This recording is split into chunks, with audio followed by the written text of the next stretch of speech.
साधु और चूहा पंचतंत्र की कहानी।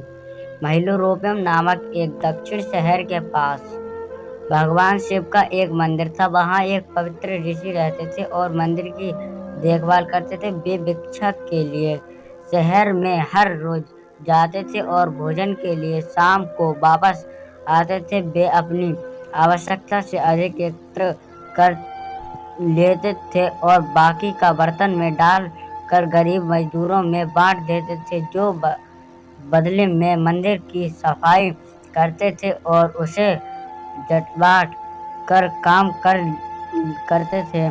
उसी आश्रम में एक चूहा भी अपने बेल में रहता था और हर रोज कटोरे में से कुछ ना कुछ भोजन चुरा लेता था। जब साधु को एहसास हुआ कि एक चूहा भोजन चोरी कर रहा है तो उन्होंने इसे रोकने के लिए सभी तरह की कोशिशें की। उन्होंने कटोरे को काफी ऊंचाई पर रखा ताकि चूहा वहां तक पहुंच ना सके और यह तक कि एक छड़ी के साथ चूहे को मार भगाने की भी कोशिश की, लेकिन चूहा किसी भी तरह कटोरे तक पहुंचने का रास्ता ढूंढ लेता और कुछ भोजन चुरा लेता था। एक दिन एक भिक्षुक मंदिर की यात्रा करने के लिए आए थे, लेकिन साधु का ध्यान तो चूहे को डांटने से मारने में था और वे भिक्षुक से मिल भी नहीं पाए। इसे अपना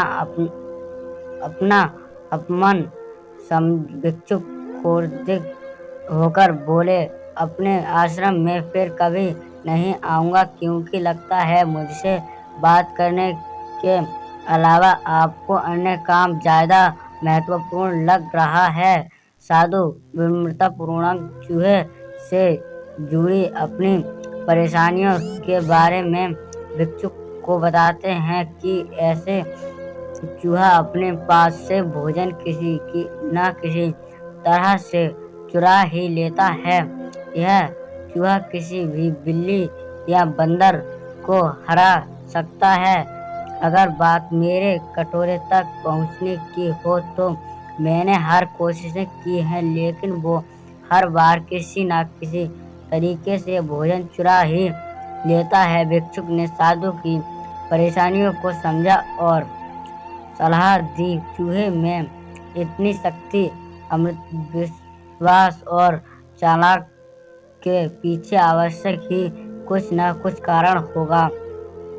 मुझे यकीन ना कि इसने बहुत सारा भोजन जमा कर रखा होगा और यह कारण है कि चूहा अपने आप को बड़ा महसूस करता है और इसी से उसे ऊंचा कूदने की शक्ति मिलती है। चूहा जानता है कि उसने पास कुछ खोजने के लिए नहीं है, इसलिए वो डांटता नहीं है। इस प्रकार साधु और भिक्षुक निष्कर्ष कहलाते हैं कि अगर वे चूहे की बाल तक पहुंचने में सफल होते हैं तो वो चूहे के भोजन को पकड़कर तब पहुंचने में सक्षम हो जाएंगे। उन्होंने फैसला किया कि अगली सुबह वो चूहे को पीछा करेंगे और उसने बिल तक पहुंच जाएंगे। अगली सुबह वो चूहे का